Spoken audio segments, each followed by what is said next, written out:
अस्सलाम वालेकुम, कैसे हैं आप सब? मुझे उम्मीद है आप सब ठीक होंगे, खैरियत से होंगे, बहुत खुश होंगे। इस वक्त मैं मौजूद हूँ मदीनातुल मुनव्वरा में और आपको सिखाने जा रही हूँ कि नुस्ख ऐप से हमने कैसे परमिट लेना है। तो सबसे पहले हमने प्ले स्टोर पर जाकर, ये देखें ये वाली प्ले स्टोर की ऐप है। हमने यहाँ पर जाकर सर्च करना है नुस्ख ऐप। नुस्ख ऐप अगर आप NU भी लिख देंगे तो ऊपर आ जाएगा नुस्ख ऐप सऊदी। तो आपने इसको क्लिक कर देना है। जो दूसरे नंबर वाली ऐप है जिस पे लिखा है नुस्ख और अरबी में भी लिखा है नुस्ख, आपने इसको क्लिक कर देना और फिर ये डाउनलोड होना शुरू हो जाएगी। और इस ऐप के ज़रिए हम परमिट भी ले सकते हैं, उम्रा का परमिट भी ले सकते हैं, रोदा का परमिट मतलब कि राजुल जन्ना का परमिट भी ले सकते हैं। और इंस्टेंट ट्रैक जो अब उन्होंने मुतारिफ़ कराया है, उसके ज़रिए आप 20 मिनट में अपना परमिट बुक कर सकते हैं अगर आप मस्जिद नबवी के करीब हैं। ये हमारी इंस्टॉल हो गई है नुस्ख ऐप, हम इसको ओपन कर लेंगे और यहाँ पर आएगा login, continue as a guest और लॉगिन विद नफाक एंड क्रिएट अकाउंट। तो आपने क्रिएट अकाउंट पे क्लिक करना है क्योंकि आपका पहले अकाउंट नहीं बना हुआ। आपने क्रिएट अकाउंट पे क्लिक करना है और इंटरनेशनल विजिटर क्लिक करना है। यहाँ पे सबसे पहले आएगा सऊदी अरेबिया सिटीजन, या सऊदीया के रहने वाले हैं, या गल्फ कॉरपोरेशन काउंसिल सिटीजन है, गल्फ कंट्रीज के सिटीजन हैं, या इंटरनेशनल विजिटर हैं। तो आपने इंटरनेशनल विजिटर पर क्लिक कर देना है। उसके बाद आ जाएगा नेशनैलिटी और पासपोर्ट नंबर। नेशनैलिटी आपके पास पाकिस्तान की होगी। अगर आप पाकिस्तान के रहने वाले हैं तो आप पाकिस्तान को क्लिक करेंगे। अगर आप इंडिया के रहने वाले हैं तो आप इंडिया को क्लिक करेंगे। आप जिस ममालिक को के रहने वाले हैं तो आप ऊपर सर्च भी कर सकते हैं कि अपने मुल्क का नाम सर्च करेंगे, वो वहाँ पर आ जाएगा। तो हम पाकिस्तान से बिलोंग करते हैं तो हमने पाकिस्तान की नेशनैलिटी क्लिक कर दी। उसके बाद ये आ जाता है आपका पासपोर्ट नंबर। आपका पासपोर्ट नंबर आपको कैसे पता चलेगा? तो सबसे पहले आपने अपना क्या करना है, अपने वीज़ा साथ रखना है। अपना वीज़ा साथ रखेंगे तो आपको बहुत आसानी होगी।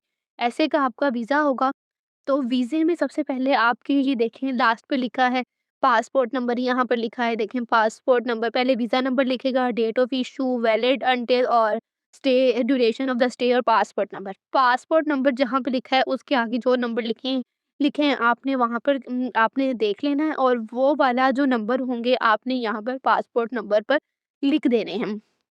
ठीक है? पासपोर्ट नंबर लिख कर आपने कंटिन्यू कर देना है। फिर बाद में वो आपसे आपका वीज़ा नंबर पूछेगा। आप अगर नहीं है तो स्किप भी कर सकते हैं, लेकिन आपने अकाउंट बना रहे हैं तो वीज़ा नंबर सबसे पहले आपके वीज़े पे वीज़ा नंबर लिखा होता है। आपने वो वाला कॉपी करके, आपने वो वाला देखकर आपने यहाँ पर अपना वीज़ा नंबर लिख देना है। ठीक है? वीज़ा नंबर लिखकर उसके बाद आ जाएगा आपका डेट ऑफ बर्थ, मतलब कि आपके वीज़ा पे आपकी डेट ऑफ बर्थ भी लिखी होगी। आपने अपने वीज़ा पर देखना है कि डेट ऑफ बर्थ कहाँ पर लिखी है, तो उसके मुताबिक आपने वीज़ा के मुताबिक यहाँ पर अपनी डेट ऑफ बर्थ लिखनी है। चलें जी, हमने अपनी डेट ऑफ बर्थ सेलेक्ट कर ली है और यहाँ पर आ जाता है create account with a special existence, मतलब कि अब व्हीलचेयर आपको चाहिए या आपको कोई और स्पेशल एग्जिस्टेंस चाहिए, तो वो आ जाएगा। मतलब कोई ऐसी आपको, मतलब कि आप चल नहीं सकते या आप बोल नहीं सकते, आप देख नहीं सकते, मतलब कि ये वाली स्पेशल एक्सिस्टेंस। तो फिर आपने अगर इनमें से आप बिल्कुल ठीक हैं, तो आपने इसको नो को क्लिक कर देना है। नो को क्लिक करने के बाद नेक्स्ट ऑप्शन आ जाएगा पासवर्ड। आपने ऐसा पासवर्ड रखना है कि जिस पे बड़ा लेटर भी हो, छोटा लेटर भी हो और काउंटिंग भी हो और दूसरे स्पेशल लेटर भी हो। स्पेशल लेटर का मतलब कि हैशटैग लगा लें कोई भी, या कोई भी फुल स्टॉप लगा लें, फुल स्टॉप नहीं हैशटैग चल सकता है। तो हमने पासवर्ड रख दिया, नेक्स्ट हमने क्लिक कर दिया और दोनों को क्लिक कर देना है। टर्म्स एंड कंडीशन दोनों को कंटिन्यू कर देना है, अंडरस्टैंड वाले भी दोनों को, इसको कंटिन्यू करके नेक्स्ट ऑप्शन आ जाता है नंबर। आपका वो नंबर पूछते हैं। अब आपके पास सऊदीया का नंबर नहीं है, तो आप क्या करेंगे, आप यहाँ पर पाकिस्तान सेलेक्ट करेंगे। इंडिया है, इंडिया का नंबर है तो इंडिया सेलेक्ट करेंगे। पाकिस्तान का नंबर है तो पाकिस्तान सेलेक्ट करेंगे। तो आपने अपना नंबर सेलेक्ट करना है। हम पाकिस्तान से हैं तो हमने पाकिस्तान का कोड सेलेक्ट कर लिया। पाकिस्तान का कोड सेलेक्ट करके हमने अपना नंबर लिख दिया, उसके आगे कंटिन्यू। अब सारा जो काम है वो ईमेल का है। आपने यहाँ पर अपनी ईमेल लिखनी है। ठीक है? आपने ईमेल लिख दी। अब आपको नहीं पता कि आपकी ईमेल कहाँ क्या है, तो आपने अपने गूगल पर जाना है। गूगल पर जाकर आपने सबसे ऊपर जो गोल दायरा बना है आपने उसको क्लिक करना है और ऊपर लिखा होता है आपकी ईमेल। वो देखें, ये सबसे ऊपर लिखा होगा मेरी ईमेल, जो मेरी ईमेल आईडी है। तो यहाँ पर मैंने अपनी ईमेल आईडी लिख दी। तो ईमेल आईडी लिखकर आपको वो कहेंगे प्लीज़ फिर नेक्स्ट आ जाता है कोड। आपकी ईमेल पे वो कोड भेजेंगे, इस तरह का आप ईमेल पे कोड भेजेंगे, इस तरीके का आ जाएगा वेरिफ़िकेशन कोड। तो आपने अपना वेरिफ़िकेशन कोड लिखना है। आपको वेरिफ़िकेशन कोड का कैसे पता चलेगा? आपने अपनी ईमेल खोलनी है, आपने जैसे ही अपनी ईमेल अब कैसे पता चलेगा आपको ईमेल आई है? तो जो आपने अपना ईमेल आईडी लिखी होगी ना, तो जीमेल पर जाना है। ये देखो ये देखिए ये एम वाली जहाँ पे एम लिखा होता है, ये ऐप होती है जीमेल की। तो आपने यहाँ पर जाना है और आपको सबसे पहली जो ईमेल आएगी, देखिए नुस्ख वेरिफिकेशन वाला कोड आपको आया है, तो हमने यही वाला कोड अपने यहाँ पर वेरिफिकेशन पर लिख देना है।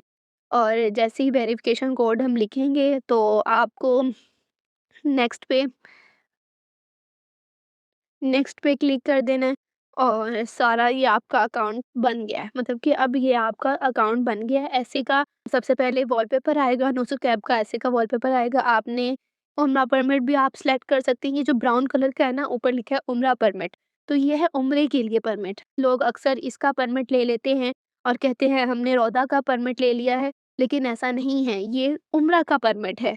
तो यहाँ इस उम्रा के परमिट के साथ लिखा होता है रौदा परमिट, जो ग्रीन कलर का आपको नज़र आ रहा है, रौदा परमिट, आपने इसको क्लिक करना है। रौदा परमिट राजुल जन्ना को कहते हैं। तो रौदा परमिट को क्लिक करना है, आगे रौदा विजिट फॉर वुमेन आ जाएगा, योर बुकिंग आ जाएगा।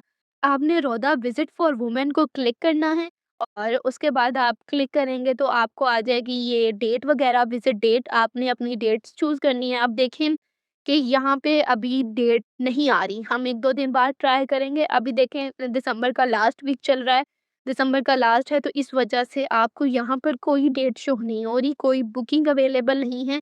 अब अगर आप 1-2 दिन के बाद ट्राई करेंगे तो आपको जनवरी की बुकिंग मिल जाएगी। तो ये दिसंबर का लास्ट वीक चल रहा था, लास्ट डेट थी, तो अभी ना तो क्योंकि दिसंबर के मंथ में दिसंबर की स्लॉट्स अवेलेबल होंगी, जनवरी में अगर जब स्टार्ट होगा तो जनवरी की स्लॉट्स अवेलेबल होंगी। तो हमने जब क्लिक किया तो देखा कि कोई भी डेट अवेलेबल नहीं है, कोई भी डेट यहाँ पर आपको शो नहीं हो रही, क्योंकि सारी आपको बुकिंग अवेलेबल जो नज़र आ रहा है बुकिंग स्टेटस। तो अगर जब ये ग्रीन होगा ना, ये देखें ग्रीन होगा, तभी आपको ये डेट शो होंगी। तो ये ग्रीन शो नहीं हो रहा, तो इसका मतलब कोई स्लॉट अवेलेबल नहीं है। हम चेक कर रहे हैं दिसंबर के लास्ट वीक में, तो ना तो जनवरी की अभी स्लॉट्स ओपन हुई हैं और जो दिसंबर की स्लॉट्स थी वो भी अभी अवेलेबल नहीं है, क्योंकि जितने दिन रह गए हैं वो सारी बुकिंग फुल है, फुल हाउस है। तो हमने कल ट्राई करेंगे। कल ट्राई करने के लिए मैंने अपनी नोसो कैब देखी है कि क्या पता, क्योंकि 1-2 दिन पहले वो नेक्स्ट मंथ की स्लॉट्स ओपन कर देते हैं। मतलब अगर आप जनवरी में आपका विज़िट है, तो फिर आप अगर दिसंबर की लास्ट वीक में अगर आप अपनी स्लॉट आप बुक करना चाहते हैं, तो आप दिसंबर के लास्ट वीक में देखेंगे। 29 दिसंबर को हमने चेक किया तो उन्होंने जनवरी की स्लॉट्स अवेलेबल कर दी थी। अब जहाँ पे ग्रीन डॉट नज़र आ रहे हैं आपको, तो ये ग्रीन डॉट बताते हैं कि स्लॉट अवेलेबल है। आप बुकिंग अपनी कर सकते हैं। आप अगर आप अभी पाकिस्तान में ही हैं, तो फिर भी बुकिंग कर सकते हैं, लेकिन अगर आप मक्के में हैं, तो फिर भी बुकिंग कर सकते हैं। मैं आपको मशवरा दूँगी कि आप पहले ही बुकिंग कर लें। आप अगर जनवरी में जा रहे हैं, मक्के में ही आप अपना परमिट बुक कर लें, ताकि बहुत अगर आप मदीने में होंगी, तो आपको 1-2 दिन पहले स्लॉट मिलना बहुत मुश्किल हो जाती है। तो आप 1 हफ्ता पहले तकरीबन 10 दिन पहले अपनी स्लॉट बुक कर लें, अपना परमिट बुक कर लें, तो बहुत ही बेहतरीन हो जाएगा, क्योंकि आगे जाके आपको परमिट नहीं मिलता। डेट मैंने सेलेक्ट की, उसके बाद जो वुमेन के लिए टाइमिंग है वो फ़जर के बाद है, फ़जर के पहले। अच्छा, अब फ़जर के पहले वाले का क्या क्राइटेरिया है? फ़जर के पहले का क्राइटेरिया ये है कि रात के 12 बजे, मतलब कि अगर आपकी परमिट है 5 का, तो आपने 4 की रात 12 बजे आपने जाना है। देखिए, आपने 4 की रात को जाना है, आपने 5 की रात को नहीं जाना, फिर वो अगला दिन होगा, वो 6 की रात होगी, 12 बजे दूसरा दिन स्टार्ट हो जाता है। आप 4 की रात को जाएँगे तो 12 बजे 5 तारीख हो जाएगी। तो फ़जर के पहले का ये क्राइटेरिया है, मतलब कि वो आपको फ़जर के पहले देखें 12 बजे, 12:20 पे, 12:40 पे, 1 बजे, 2 बजे तक का ये टाइमिंग होती है फ़जर से पहले, मतलब कि रात के 2 बजे का एएम है। और जो उम्मीद है आपको ये वाली मेरी बात समझ आई होगी, मतलब कि रात के 12 बजे अगला दिन हो जाता है। जो वुमेन्स की टाइमिंग है वो बिफ़ोर फ़जर, मतलब कि रात के 12 बजे से शुरू होके 2 बजे तक की है, और फिर आफ्टर फजर मतलब कि 7 बजे शुरू होती हैं और फिर आपको 7 बजे से लेकर ऑनवर्ड 10-11 बजे तक रहती हैं। फिर उसके बाद वुमेन की जो टाइमिंग है वो इशा के बाद की हो जाती है। इशा के बाद भी टाइमिंग होती है 8:40 पे, 8:20 पे, ये भी टाइमिंग होती हैं। अब डिफरेंट डेट सेलेक्ट करके मैंने डिफरेंट टाइमिंग आपको दिखा रही हूँ। डिफरेंट डेट सेलेक्ट करेंगे तो डिफरेंट टाइमिंग आएगी, लेकिन आएगी फजर के बाद, बिफोर फजर, आफ्टर फजर और आफ्टर ईशा। मतलब कि ईशा के बाद आएगी, फजर के बाद आएगी, फजर के पहले आएगी। और फजर के पहले कौन-सी वाली होगी? रात के 12 बजे वाली होगी। फजर के पहले बिफोर फजर है, 12:20 पे है, तो आपने 4 की रात को जाना है। आपने 4 की रात को 11:30 बजे जाना है, 4 की रात को, और 12:30 बजे आपका परमिट है। आपने 11:30 बजे वहाँ पर अपना परमिट चेक कराना है, तो फिर आपको अंदर बिठा दिया जाएगा। 4-5 बजे वाली टाइमिंग नहीं होगी, वो रात के 12 बजे, मतलब कि अगर आपने 5 तारीख सेलेक्ट की है, अगर आपका 6 का परमिट है तो आप 5 की रात को जाएँगे, और अगर आपका 5 का परमिट है तो आप 4 की रात को जाएँगे। ये सारी आपका ये क्राइटेरिया था। उम्मीद है मेरी बात आपको समझ आ गई होगी कि बिफोर फजर का क्या क्राइटेरिया है, बिफोर फजर हमें क्या करना है, आपको समझ आ गई होगी। तो हम अपनी डेट सेलेक्ट कर लेते हैं। ये हमने एक डेट सेलेक्ट कर ली, हमने आफ्टर ईशा का टाइम सेलेक्ट कर लिया, 8:40 का हमने टाइम सेलेक्ट कर लिया, फिर हमने कंटिन्यू कर दिया। अब देखें, ऐसे का आपका आ जाएगा रोदा विज़िट। आपने कंटिन्यू करके हमने कंटिन्यू, एंड अगर आपने एडिट करना चाहें, आपने कोई टाइम एडिट करना है, आपने फजर के बाद जाना है, आपने फजर के पहले जाना है, आपने रात के 12 बजे जाना है, आपने ईशा के बाद जाना है, तो आप एडिट भी कर सकते हैं। फिर हमने क्लिक कर दिया कन्फर्म एंड कंटिन्यू। फिर आप ऐसे का आ जाएगा, और आपको कहा जाएगा यहाँ पर कि आपने अपना 48 आवर पहले आपने अपनी अटेंडेंस आपने कंफर्म करनी है कि हाँ जी, हम मदीना में हैं और हम अपने परमिट पर ही जाएँगे। हम अपने परमिट पे रौदा में जाएँगे, रियाजुल जन्नह में जाएँगे। तो ये 48 आवर पहले आपकी अटेंडेंस का ये नया क्राइटेरिया आया है। नया रूल है 48 आवर पहले अटेंडेंस का, क्योंकि आप अगर कैंसल करना चाहें तो मिनिमम 2 आवर से पहले आप कैंसल कर सकते हैं। मतलब कि आप कैंसल करना चाहें तो आप अटेंडेंस लगाकर भी कैंसल कर सकते हैं। आगे जो सवालात आएँगे ना, मैं आपको बताती हूँ कि इन्होंने हेल्प में सवालात भी रखे हुए हैं, मैं आपको सारा बताती हूँ। कम से कम 2 घंटे पहले आपने अपनी अटेंडेंस कन्फर्म करनी है, तो ज़्यादा से ज़्यादा 48 आवर पहले। तो इस तरह का परमिट होगा, इस तरह का आपको विज़िटिंग टाइम नज़र आएगा, विज़िट डेट नज़र आएगी, विज़िट टाइम और अटेंडेंस टाइम आपने कितना शो किया है, ये सारा आ जाएगा। और इस तरह का परमिट आप वहाँ पर जाएँगे, आप इसका स्क्रीनशॉट ले लें।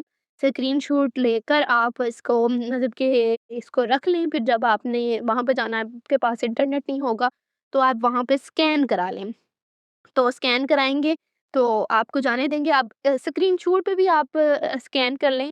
आप ऐसा स्क्रीनशॉट लें कि जैसे पूरा परमिट आप नज़र आए और डेट भी नज़र आए। और अगर आपने कैंसल करना है परमिट, तो आप कैंसल को दबाएँगे और लिखेंगे कि या तो हमारा विज़िट लेट हो गया है, डिले हो गया है मदीना में, और मैं अपनी कोई चाइल्ड को छोड़ने के लिए कोई जगह अवेलेबल नहीं है मेरे पास, या कोई और रीज़न है, हेल्थ इश्यू है, कोई भी है, तो आपने उसको क्लिक करना है और कैंसल बुकिंग पे क्लिक कर देना है, और ऐसे आपका परमिट भी कैंसल हो जाएगा। और आप 1 साल बाद, क्योंकि अगर आपने एक दफ़ा बुक कर लिया ना और आप नहीं गए, तो आपको 1 साल बाद ही परमिट मिलेगा। तो इससे बेहतर है कि आप उस दिन अवेलेबल नहीं है जिस दिन आपका परमिट है, तो आप कैंसल कर दें, ठीक है? और आपको मैं बताने लगी थी इंस्टेंट ट्रैक का। इंस्टेंट ट्रैक के बारे में ये है कि आप मस्जिद नबवी के करीब हो, मस्जिद नबवी में हो, आपके पास इंटरनेट हो, आप बार-बार चेक करें, हर 20 मिनट के बाद आप चेक करें कोई स्लॉट अवेलेबल है। तो अगर कोई स्लॉट अवेलेबल होगी तो यहाँ पर आ जाएगा और आप बुक कर सकते हैं परमिट अपना इंस्टेंट ट्रैक के ज़रिए। ये जो इंस्टेंट ट्रैक इन्होंने मुतारिफ़ कराया है, इसके ज़रिए आप अपना परमिट बुक कर सकते हैं। विदिन 20 मिनट्स आपने अपना परमिट चेक करते रहना है कि कोई स्लॉट अवेलेबल है कि नहीं है। आपने अगर ख़वातीन हैं तो आप इशा के बाद चेक करें, फ़जर के बाद चेक करें, फ़जर से पहले चेक करें, रात के 12 बजे चेक करें। तो अगर आप मस्जिद नबवी में हैं तभी आपको परमिट मिलेगा। और इसके जो सवालात हैं लोग करते हैं, कैसे हम जा सकते हैं रौदा में, ये वाला हाउ कितनी टाइम में हम जा सकते हैं। 1 साल में 1 दफ़ा जा सकते हैं, लेकिन अगर आप इंस्टेंट ट्रैक यूज़ करेंगे, आपके पास नेट है, इंटरनेट है, आप मस्जिद नबवी में हैं, आपकी लोकेशन नियर मस्जिद नबवी है, तो इंशाल्लाह आपको 20 मिनट में परमिट भी मिल सकता है। तो नेक्स्ट आ जाएगा, कब तक हम अपनी अटेंडेंस कंफर्म कर सकते हैं, और कहा है मैक्सिमम 48 आवर पहले और मिनिमम 2 घंटे पहले आपने अपनी अटेंडेंस कंफर्म करनी है। उसके बाद आ जाता है कि when can I receive the entry code for रोदा? जो एंट्री कोड लिखा होता है ना, आपका जो परमिट है ना, उसके नीचे एंट्री कोड भी लिखा होता है। तो कैसे आप अपना हासिल कर सकते हैं? तो ये है कि जब आपको परमिट मिलेगा तो नीचे एंट्री कोड भी लिखा होगा, तो आपने स्कैन कराना है, उनको पता चल जाएगा। आपने जब स्कैन हो जाता है ना एक दफ़ा, तो पता चल जाता है कि आपकी अटेंडेंस कन्फर्म है। मतलब कि आपने अपना रोदा का परमिट कन्फर्म करके, आपने अपनी अटेंडेंस भी शो करा दी है और आप रियाजुल जन्नह में हो आए हैं, जब आप एक दफ़ा स्कैन करा लेते हैं। फिर उसके बाद आ जाएगा how before my visit to रोदा शुड आई अराइव? मतलब कि कितनी कितनी देर पहले, जितना अगर मेरा साढ़े 11 बजे का टाइम है, तो मैं कितनी देर पहले आऊँगा? तो मैक्सिमम आपको 30 मिनट्स बिफोर एंट्री आपको आना होगा उस जगह पर जहाँ पर स्कैन हो रहा है परमिट, ठीक है? मैक्सिमम 30 मिनट्स पहले आपको आना है, मतलब कि आधा घंटा पहले आपको आना पड़ेगा। नेक्स्ट है कि what happen, I am unable to attend my schedule. अब नेक्स्ट आ जाता है कि अगर मैंने मिस कर दिया है कि जो मैंने शेड्यूल किया था, तो वो रोदा का परमिट मैंने मिस कर दिया है, तो आप वो कह रहे हैं कि आप अपना कैंसल करा सकते हैं। एक दफ़ा आप अगर कैंसल कर देंगे ना, अपने विज़िट से पहले कैंसल कर देंगे, तो कैंसल हो जाएगा। लेकिन अगर वो डेट टाइम गुज़र गया है, तो उसके बाद कैंसल नहीं हो सकता, आपको 1 साल बाद ही परमिट मिलेगा। और ये है कि विदिन द 20 मिनट अगर आप इंस्टेंट ट्रैक करें, तो इंस्टेंट ट्रैक यूज़ करें, तो आपको परमिट मिल सकता है। कैन आई एंटर रोदा विदाउट एंट्री कोड? तो आप एंट्री कोड के बगैर रोदा में एंटर नहीं हो सकते। परमिट के बिना रोदा में एंट्री नहीं हो एंटर हो सकते। ये सारे क्वेश्चंस हैं। देखें कि कितने ज़्यादा क्वेश्चन हैं। आपको जो भी कन्फ्यूजन है, आप यहाँ पर आकर देख सकते हैं क्या-क्या क्वेश्चंस उन्होंने बताए हैं, क्या-क्या क्राइटेरिया है। तो ये सारे क्वेश्चंस हैं। आप यहाँ पर कॉन्टैक्ट अस या हेल्प अस को क्लिक करेंगे, तो आपको सारे क्वेश्चन भी मिल जाएँगे। आपको जो भी कन्फ्यूजन है, यहाँ से देख लें। अटेंडेंस टाइम, अपना विजिटिंग टाइम, कोई भी इंस्टेंट ट्रैक कैसे यूज़ करना है, वो भी सारा यहाँ पे डिटेल बताई है कि 20 मिनट्स में आपको मिल जाएगा। आफ्टर 20 मिनट्स आप चेक करें, आप अपना स्लॉट चेक कर सकते हैं, आप मस्जिद नबी के करीब हों, आपके पास इंटरनेट हो। नेक्स्ट ये सारा रोदा का दिखा दिया, आपको परमिट के बारे में बता दिया, इंस्टेंट ट्रैक के बारे में बता दिया। और रोज़ा रसूल पे हाज़िरी की जो वीडियो है, विदाउट परमिट के बगैर हम रोज़ा रसूल पे कैसे हाज़िरी दे सकते हैं, तो वो भी वीडियो जल्द से जल्द मैं अपलोड करूँगी। तो हमें याद रखिएगा। अब तक के लिए अल्लाह हाफ़िज़, मिलते हैं अगले वीडियो में।